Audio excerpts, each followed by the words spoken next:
Hi, welcome in my channel. We will continue our reading the fairy tale treasury book 3. And our title today is Snow White and the Seven Dwarfs. Long ago, a queen sat sewing at a palace window. Looking out at the white snow drifting against the black window frame, she pricked her finger and 3 drops of blood fell. If only I had a daughter with skin as white as snow, blood-red cheeks, and hair as black as the window frame, she sighed. I would call her Snow White.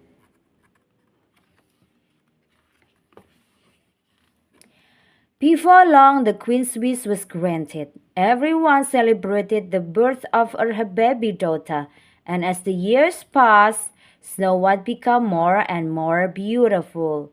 But the happy times were not to last. Suddenly, the good queen became ill and died. Within a year, Snow White's father had taken another wife as hard-hearted as she was beautiful. The new queen was also very vain. Her greatest treasure was a magic mirror, and every day she asked it the same question. Mirror, mirror on the wall, who is the fairest one of all? The answer from the magic mirror was always the same. In all the land this thou, O queen, thou art the fairest to be seen. Then one day the mirror gave a different answer. No maiden was more fair than thou, but Snow White is the fairest now. The queen flew into a terrible rage, screaming for a palace guard. Take Snow White into the forest, she stormed. Put her to death, then bring me back her heart. The guard was shocked. He knew he had to do as the queen said, but by the time he and Snow White reached the forest, he had made up his mind that he could never do such a wicked deed. He told her of the danger she was in. Run away as far as you can, he begged Snow White, so the queen will not find you. I shall take back a dearest heart and pretend it is yours. Poor Snow White, she would never have thought anyone could hate her so much. On and on she ran, strange shadows looming everywhere and thorns and brambles seeming to reach out, clawing at her. How long she kept running, she hardly knew. It seemed like a dream when quite suddenly she came across a little cottage nestling in the very heart of the forest. Anyone at home? She called, stepping inside. How dusty and untidy it was in the little cottage. But Snow White was so glad to have somewhere to rest she did not mind. She set to work, feeling much happier as she laid a fire ready to cook some broth. I wonder who lives here, she thought, dusting the 7 little chairs around the table. By the time she had washed 7 little plates, 7 mugs, 7 knives, spoons, and forks, then made 7 little beds, Snow White was feeling very tired. She only meant to rest a little while. When she woke up, there were the faces of the 7 dwarfs smiling at her.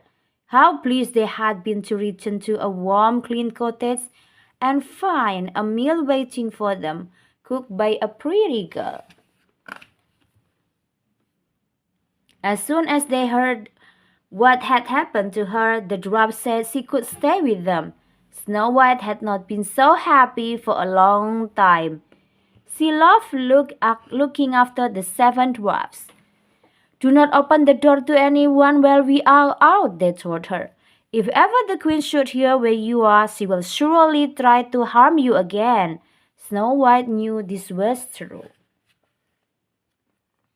At that very moment, the magic mirror was telling the queen, in the 7 dwarfs' cottage Snow White lives now. She is, dear queen, still fairer than you. The queen went white with rage. Determined to put an end to Snow White, she disguised herself as an old peddler woman, then put poison into the rosiest apple she could find. With her magic powers, the queen soon found the cottage in the forest and tapped at the door. "Lovely apple," she croaked as Snow White came to the window. "Try one, my dear." Snow White did not want to hurt an old woman's feeling. One bite of the poisoned apple and she fell to the floor. Cackles of wild laughter from the weak queen echoed all through the forest. The dwarfs were heartbroken when they found dear Snow White. Wanting to keep her with them for always, they put her in a crystal casket and set it down in her favorite part of the forest. As time passed, the story of the beautiful young princess asleep in a crystal casket began to spread. One day, a handsome young prince decided to discover the truth for himself. The moment he saw Snow White, he had to lean over and kiss her. Her eyelids fluttered, and as he looked into the face of the young prince, he knew she loved him as much as he already loved her. Very soon, the dwarfs were invited to Snow White's wedding. Only the weak queen did not join in the celebration. When she heard the news, she got into such a temper that she disappeared in a puff of smoke. Well, that's it, the story. Bye-bye, everyone. See you.